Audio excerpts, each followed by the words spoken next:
하나님 말씀 로마서 8장 37절 말씀입니다. 자, 우리 찾으신 줄 알고 다 같이 시작. 그러나 우리 모든 일에 우리를 사랑하신 이로 말미암아 우리가 넉넉히 이기느니라. 아멘.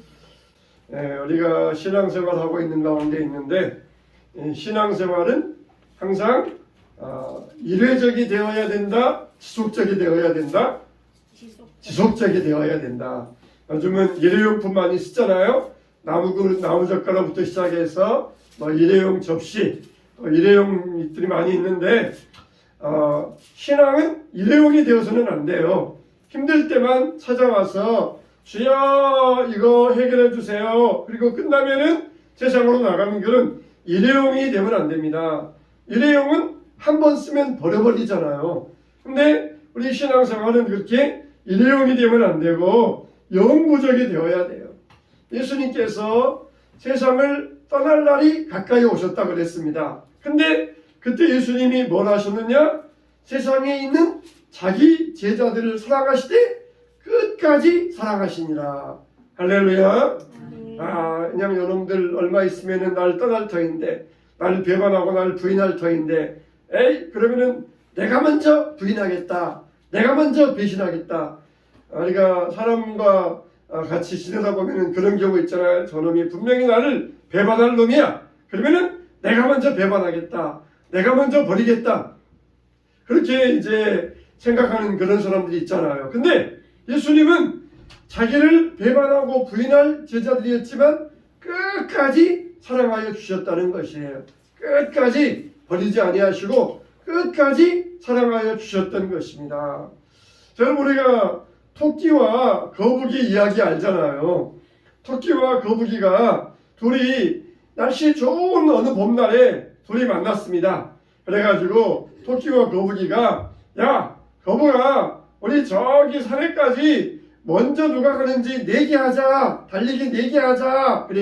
그렇게 하니까 거북이가 좋다 그러면서 둘이 열심히 내기를 했어요. 열심히 달려갔어요. 여러분 뭘 알았겠습니까? 토끼는 자기가 거북이보다 빠르다는 것을 알았어요. 또 거북이는 자기가 토끼보다 느리다는 것을 알았습니다. 근데 어떻게 됐습니까? 토끼는 저같이 가다가 중간쯤 가다가 거북이가 저 멀리서 오는 것을 보고는 한잠 자고 가도 내가 훨씬 먼저 빨리 도착하겠네. 그러면서 중간에서 시원한 나무 그늘에서 잠을 잤던 거예요. 잠을 조금만 자고 일어나면 좋을 터인데 그냥 너무 깊이 자버렸어요. 그 순간에 거북이는 땀을 뻘뻘 흘리면서 기어서 가다가 잠자고 있는 토끼를 지나서 먼저 정상에 올라가서 거북이 만세 그렇게 외쳤다는 것이에요. 여러분, 이 거북이에는 뭐가 있었습니까? 내가 꾸준히 가면은 저 정상에 이룰 수 있다, 그런 믿음이 있었어요. 내가 비록 느리지만 나는 끝까지 계속해서 가면은 저 정상에 다다를 수 있다, 그런 믿음을 가지고 있었어요.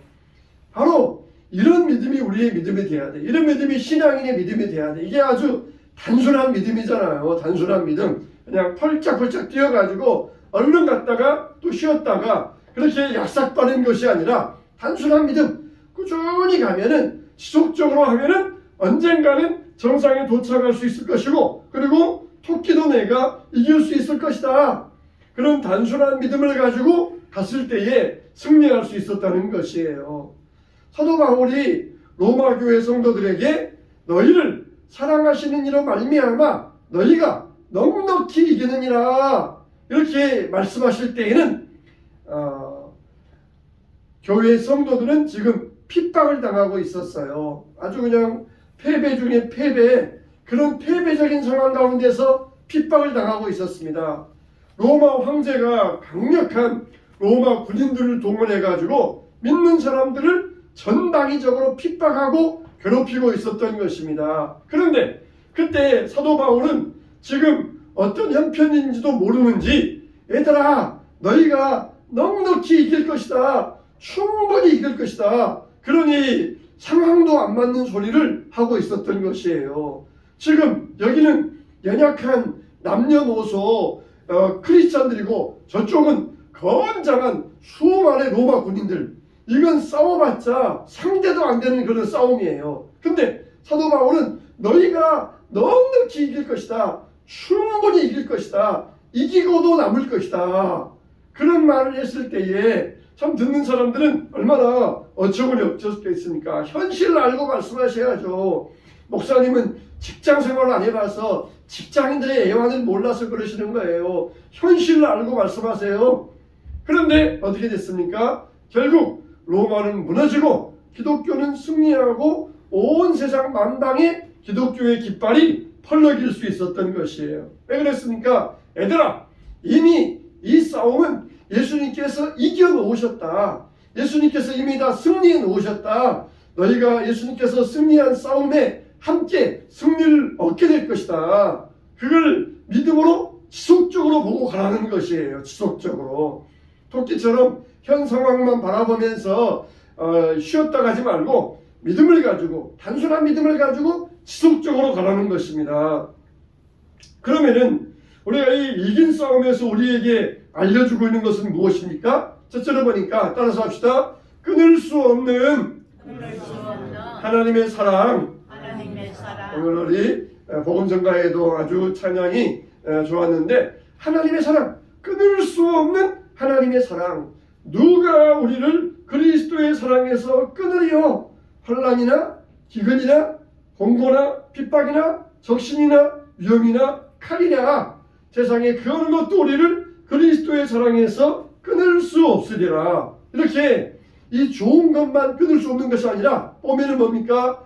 천사들이나 생명이나 사망이나, 천사들도 끊을 수 없다는 거예요. 생명도 끊을 수 없다는 거예요. 나쁜 것도 우리를 그리스도의 사랑에서 끊을 수 없고, 좋은 것도 끊을 수가 없어요. 나쁘면 나쁘다고 끊어지고, 좋으면 좋다고 끊어지고, 그러면 안 된다는 거예요.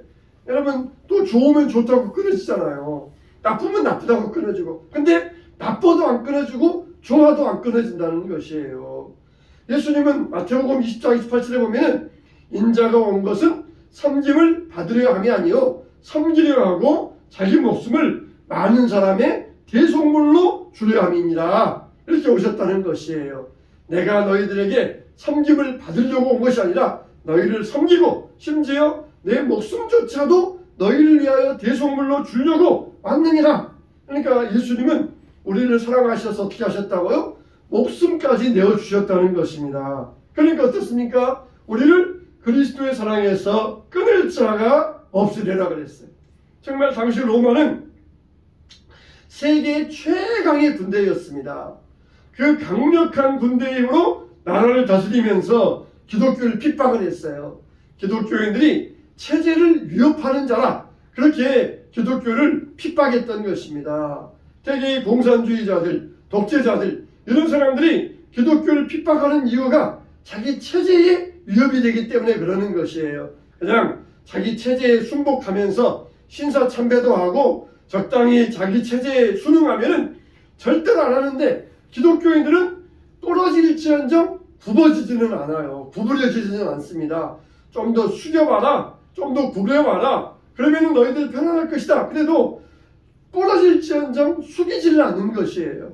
그러니까 많은 이 독재자들이 기독교를 핍박하고 고난 가운데 빠지게 하였던 것입니다. 그런데 이런 확신이 어디에서 왔느냐? 첫째로 보니까 하나님께서 독생자를 희생하면서까지 성도를 살리시고 영광의 자리에 이르게 하셨다. 이것 때문에 승리의 확신이 있다는 거예요. 두 번째로는 하나님이 성도를 의롭게 하셨다. 세 번째로는 하나님이 성도를 위해서 중보하며 간구하고 계신다. 그것 때문에 우리가 승리의 확신을 가질 수 있습니다. 할렐루야. 하나님 우리를 의롭게 하셨어요. 지금도 우리를 위하여 하나님 보좌 우편에서 중보하며 간구하고 계셔요. 또 독생자 예수님을 희생하면서까지 우리를 구원하여 주셨어요. 그래서 우리는 승리할 수 있다는 것입니다. 하나님의 사랑은 끊을 수 없는 사랑입니다. 하나님의 사랑에서 누가 우리를 끊으리요? 세상에 그 어떤 것도, 아무리 나쁜 것도, 아무리 좋은 것도 끊을 수가 없어요. 끊을 수가 없어요. 아무리 세상에서 좋아봤자 얼마나 좋겠습니까? 나빠봤자 얼마나 나쁘겠습니까? 나빠봤자 지옥보다 나쁘겠습니까? 좋아봤자 천국보다 좋겠습니까? 세상은 다 거기에요. 그래서 하나님의 사랑을 우리에게서 하나님의 사랑을 끊을 수가 없다 그랬어요. 자, 크게 두 번째로 따라서 합시다. 넉넉히 이기는 사랑이다. 우리의 사랑은 그냥 겨우겨우 이기는 사랑이 아니라 넉넉히 이기는 사랑이라는 것이에요. 그러나 우리를 사랑하시는 이로 말미암아 우리가 넉넉히 이기느니라. 넉넉히 이긴다 이 말은 결정적으로 승리한다는 것입니다. 맨날 그냥 본투샤이로 오면은 코너에 몰리고 두들겨 맞고 그러다가 결정적으로 한 방을 날려서 KO패를 뺏는 그런 시합이 있어요. 맨날 두들겨 맞고 맨날 쫓겨다니다가 마지막 한 방에 그냥 승리하는 그런 선수가 있습니다. 이게 바로 넉넉히 이긴다는 것이에요. 넉넉히. 우리에게는 결정적인 승리의 한 방이 있습니다. 결정적인 한 방. 결정적인 승부의 한 방이 있습니다. 맨날 쫓겨다니고 맨날 징징 짜고 맨날 물적이고 맨날 여기 코너에 몰리고 그런 것 같지만 결정적으로 한 방이 딱 나오는데 그게 바로 승리의 한 방이라는 것이. 이게 바로 우리를 넉넉히 이기게 하여 주시는 하나님의 사랑입니다. 그래서 우리가 승리 얻는데 어떻게 한다고요? 겨우 얻는 것이 아니라 이미 그리스도께서 승리해 놓으신 그 승리에 우리가 동참하게 된다는 것이. 우리가 그리스도의 승리에 동참하면은 우리도 믿음을 가져야 돼요. 우리는 정말 앞날에 어떻습니까? 수없이 알지 못하는 일을 맞이하게 됩니다. 이 영어권 국가에 가서 운전하다 보면은 표지판들 중에 이런 표지판이 있어요. 블라인드 서밋. 이게 뭐냐면은 앞에 상황을 알 수 없으니까 조심해서 운전해라 그런 뜻이 있어요. 그냥 길 가는데 앞차가 천천히 간다고 뒷차가 막 추월해서 딱 갔는데 갑자기 앞에 그냥 언덕이 나오면서 길이 좁아지면서 길이 울퉁불퉁하니까 추월해 간 차가 그냥 거기서 그냥 뒤집어져 버린 거예요. 블라인드 서밋. 지금 여기는 길이 좋은 것 같은데 조금만 가면은 길이 어떤 상황이 될지 모르니까 여기서부터 미리 조심해라. 블라인드. 앞날을 모르니까 미리 조심해라. 그런 경고의 표지판이 있어요. 우리 인생이 그러잖아요. 한 고개를 넘어가는데 그 고개 넘어가면은 어떤 상황이 우리에게 있을지 몰라요. 그래서 우리가 인간적으로 생각하면은 이 경험과 사람에 의지하게 되는데 너희는 이제 이 상황 앞에서 온전히 하나님만 의지해야 된다. 하나님만 바라봐야 된다. 이렇게 우리에게 말씀하고 있는 거예요. 내가 그리스도와 함께 십자가에 못 박혔나니 그런즉 이제는 내가 산 것이 아니요 내 안에 그리스도께서 사신 것이다. 이제 내가 사는 것은 나를 위하여 자기 자신을 버리신 그리스도를 믿는 믿음 안에서 사는 것이라 그랬어요. 이제는 블라인드. 우리가 앞날을 알 수 없어요. 그러나 우리가 사는 것은 그리스도 안에서 살아가기 때문에 우리는 항상 안전하고 넉넉히 이기게 된다는 것입니다. 우리는 이런 태도로 살아야 돼요. 하나님께서 아브라함에게 내 독자 이삭을 모리아산에 가서 번제로 드리라 할 때 네 하면서 망설이지 않았습니다. 하나님께서 자기를 위하여서 뭘 준비해 놓으셨는지 명확히 모르지만은 그러나 하나님을 신뢰하는 믿음으로 나아갔던 것이에요. 우리도 이런 믿음을 가져야 됩니다. 그래서 우리 삶은 믿음의 시험을 당하는 그런 순간의 연속입니다. 비록 내가 나를 통제하지 못해도 하나님을 신뢰할 때 우리는 넉넉히 이기게 될 줄로 믿습니다. 우리 믿는 자에게 뭐가 있다고요? 결정적인 한 방이 있어요. 맨날 코너에 몰리고 맨날 수세에 몰리고 맨날 억압당하고 그럴 것 같지만은 하나님께서 우리에게는 결정적인 한 방, 넉넉히 이기는 승리의 장을 마련해주고 계신 줄로 믿습니다. 세 번째 우리는 뭐냐? 따라서 합시다. 신뢰하는 사랑이다. 우리의 이 기분 어디에서 나오느냐? 신뢰하는 사랑에서 나온다는 거예요. 확신과 신뢰. 이제는 신뢰다 그랬어요. 내가 그냥 믿습니다 하면서 가는 이 구원의 확신도 있어야 돼요. 이제는 하나님에 대한 신뢰도 있어야 돼요. 신뢰. 여러분 양 보셨어요? 양 보셨어요? 양 보셨습니까? 저는 이 홍천에 있는 양떼 목장에 가서 양을 자주 봤었어요. 근데 양 어때요? 양은 멀리서 보면 아유 털이 하얀 것 같은데 가까이 가서 보면 얼마나 더러운지 몰라요. 굉장히 더럽습니다. 그런데 이 양들이 어떻습니까? 양들이 순합니까? 양들 가면은 얼마나 고집센지 몰라요. 얼마나 고집센지 몰라요. 외부인이 오면은 가까이 오지도 않고 멀리서 매 그러면서 도망가 버리고 얼마나 외부인은 경계하는지 몰라요. 그런데 관람객이 조그만 바구니 하나 들고 그 안에 양 먹이를 가지고 가면은 어떻게 하는지 저기서부터 두다다다다다 달려와가지고는 그냥 그 먹이 달라고 막 그렇게 야단을 합니다. 양 보면은 아주 경계심이 심하고 이게 고집도 세요. 차라리 염소는 사람을 잘 따릅니다. 염소는 잘 따라. 근데 양은 죽어도 안 따라와. 그냥 고집만 세가지고 매 그러면서 사람을 막 이마로 받으려고 그러고 고집이 세요. 근데 양이 어떻습니까? 먹자라 그러면 어때요? 먹자라 그러면은 졸졸 따라가요. 먹자라 그러면 따라가요. 왜 그렇습니까? 먹자가 양이 그렇게 고집이 세도 지금까지 자기들이 지내서 보니까 목자들이 가는 곳 따라가면은 틀림이 없다는 거예요. 목자들이 가는 곳을 따라가면은 먹을 게 있고 마실 게 있고 쉴 게 있고 목자만 따라가면은 자기는 틀림이 없다. 그런 신뢰 관계가 양과 목자 사이에 형성되었기 때문에 양은 목자를 따르는 거예요. 괜히 목자 따르는 게 아니에요. 개들은 안 그러잖아요. 개들은 무조건 주인에게 충성해가지고 주인이 막 매를 때려도 주인 따라오고 며칠 먹이를 안 줘도 따라오고 개는 충성되지만 양은 안 그래요. 양은 목자 따라가면은 먹을 게 있고 자기를 안전하게 하고 편안하게 하고 하는 그러니 신뢰감이 형성되었기 때문에 양은 목자를 졸졸 목자를 따라가요. 그런데 우리 인간의 모습은 어떻습니까? 하나님께서 말씀하시기를 소는 구유를 알고 나귀는 자기 임자를 알지만 이 백성들은 나를 알지 못하는도다. 그러면서 하나님께서 통탄하면서 탄식을 하셨던 것이에요. 출애굽기 광야 이야기가 그겁니다. 하나님께서 이스라엘 백성들을 애굽에서 구원해 내셔가지고 애굽에 10가지 재앙을 내리시고 구름기둥과 불기둥으로 낮에는 시원하게 밤에는 따뜻하게 인도하시고 그리고 반석에서 물을 내어서 먹게 하시고 하늘에서 만나오며 매추락을 내려서 또 배불리 먹게 하시고 광야 가는 동안 신발과 옷이 헤어지지 않게 하시고 그러면은 야 정말 하나님이 나의 정말 좋으신 분이구나. 하나님만 따라가면은 내 인생이 정말 걱정 없겠구나.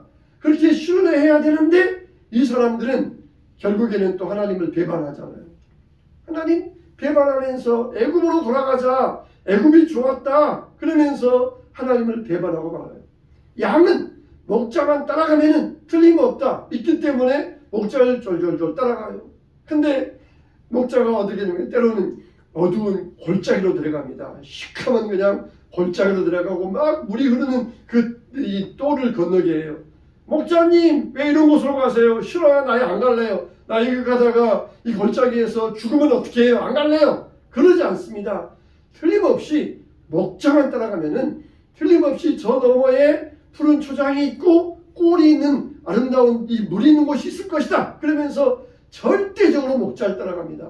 근데 사람들은 조금만 어려우면은 왜 이런 데로 우리를 인도하셨어요? 하나님 왜 물이 없어요? 하나님 왜 고기가 없어요? 그러면서 하나님을 배반하고 하나님을 원망했던 것이 인간들의 모습이에요. 우리 같으면 그러잖아요. 야, 우리 같으면은 애굽에서 있다가 광야에 나왔으면은 우리 같으면 안 그랬을 것이다. 우리 같으면은 하나님께서 우리에게 또 조금만 기다리면은 주실 것 믿고 나는 정말 그 시간 동안에 찬송하고 기도하면서 기다렸을 것이다. 그렇게 생각할 사람들도 막상 그때 가보면은 아마 똑같을 거예요. 지금 우리가 그렇지 않습니까? 하나님이 우리를 좋은 곳으로 인도하시는데 양들은 목자에 대해서 절대적인 신뢰를 가지고 따라가요. 어디 가든지. 야 여기 가면 사망의 골짜기인데요. 여기 가면 죽음의 물인데요. 여기 가서 우리를 도살시키려고 데려가시는 거예요. 그러면서 양은 전혀 의심하지 않습니다. 목자를 전적으로 신뢰하고 어느 곳인지 따라가요. 근데 우리 인간들은 눈치 보다가 내 경험상 이건 아닌데 내 생각으로는 저건 아닌데 이건 틀렸어. 이건 하나님이라도 잘못 생각하신 거야. 내 생각이 맞아. 그러면서 즉시 그냥 하나님을 배반하고 하나님을 떠나버립니다. 이게 출애굽한 이스라엘 백성들의 모습이고, 그리고 가나안 땅에서 사사시대와 왕정시대를 살아간 이스라엘의 모습이고, 그리고 우리 현재의 모습을 이렇게 보여주고 있어요. 하나님만 따라가면은 내 모든 삶에 있어서 부족함이 없더라, 내 모든 삶에 있어서 나를 안전하게 하시더라, 그러면서 따라가야 되는데 우리가 그냥 그렇지 아니하고 도중에 배반하고 얼마나 하나님을 원망합니까? 자식들을 보면 알아요. 자녀들을 키워보면 알아요. 자녀들이 얼마나 부모가 자녀들에게 무한한 사랑을 주잖아요. 줄 수 있으면 더 주고 싶은 게 부모의 마음이잖아요. 근데 자녀들은 그걸 신뢰하고 따라가야 되는데 자기에게 어려움이 있고 힘들면은 마치 자기가 부모가 자기 인생을 망치는 사람인 것처럼 얼마나 이 불복을 하고 반항을 해야 됩니까? 자녀들을 키워보면 알아요. 사람의 모습이 그런 모습이에요. 부모는 그냥 무한한 것을 주고 더 주고 싶어하는 게 부모의 마음인데, 자식들은 조금만 자기 생각과 반하고 자기 생각과 틀리면은 부모를 그냥 망치는 사람으로 알고 원망하며 그렇게 반항하는 게 자식의 모습 아니에요. 우리의 모습이 하나님 앞에서 그렇다는 것이에요. 신뢰하는 사람이 넉넉히 이기느니라. 이제는 신뢰를 가져야 해요. 하나님에 대한 무한한 신뢰를 가져야 돼요. 조금만큼만 신뢰했다가 이건 넘어가면은 하나님 못 믿어, 하나님 난 못 따라가, 그러면서 딱 끊어버리고는 자기 갈 길 가는 이런 사람이 되어서는 안 돼요. 양들처럼 무한한 신뢰를 보내면서 목자가 가는 곳은 어디든지 가는 이런 무한한 신뢰 신앙, 이게 바로 신뢰하는 신앙이라는 것이에요. 이런 신뢰는 어디에서 나옵니까? 바로 말씀과 경험에서 나와요. 하나님 말씀을 배우면서 하나님은 이렇게 내가 신뢰할 수 있는 분이다 배울 수 있고, 내 인생의 경험을 통해서 내가 이런 상황에서 하나님 앞에 무릎 꿇었더니 하나님 나를 위기에서 극복해 주셨다, 이런 이 말씀과 경험을 통해서예요. 근데 우리에게는 뭐가 있어요? 경험은 좀 적을 수 있지만 우리에게는 말씀이 더 풍성해요. 그래서 뭐라 그랬어요? 믿음은 들음에서 나온다는 거예요. 말씀을 믿고 들을 때에 그때 하나님에 대한 이 믿음이라고 하는 것은 신뢰의 믿음이에요. 확신의 믿음이 아니라 신뢰의 믿음입니다. 내가 하나님을 이제는 신뢰합니다. 의지합니다. 어떤 경우에도 하나님은 나를 망치시는 분이 아니고 나를 죽이시는 분이 아니고 나를 잘되게 하시는 분인 줄로 믿습니다. 이게 무한한 신뢰가 되는 사랑이, 바로 그런 사람이 넉넉히 이기게 된다는 것입니다. 여러분의 하나님에 대한 신뢰의 사랑은 어느 정도입니까? 남들보다 나는 이 정도 많아, 나는 믿음이 크니까 나는 더 좋은 사람이야, 그러다가 그 자기의 예상을 벗어나면은 또 어떻습니까? 하나님에 대해서 신뢰를 거두어 버리지는 않습니까? 거북이는 단순한 사람이 동물이었지만 이런 단순한 믿음을 가지고 꾸준히 걸어갔을 때 그게 강력한 믿음이 될 수 있었어요. 양들의 믿음도 강력한 믿음입니다. 목자에 대한 무한한 신뢰를 보내면서 양이 목자를 따라갔을 때 목자 대신 주님께서 넉넉히 이기는 능력으로 살아가게 하셨던 것이에요. 사랑하는 성도 여러분, 우리는 어떻게 해야 되겠습니까? 이런 무한한 하나님에 대한 무한한 신뢰에 대한 사랑을 보내시기를 축원합니다. 하나님은 무한하신 분이에요. 부모에 대한 이 사랑도 부모의 사랑도 무한한 사랑인 것처럼 우리의 하나님의 사랑은 더 무한하고 더 자비롭고 더 끝이 없는 무한한 사랑입니다. 우리가 주 안에서 양들이 보내는 신뢰와 같이 우리 주님을 신뢰하고 따라감으로 말미암아 넉넉히 이길 수 있는, 승리할 수 있는 여러분 되시기를 주님의 이름으로 축원합니다. 축원합니다.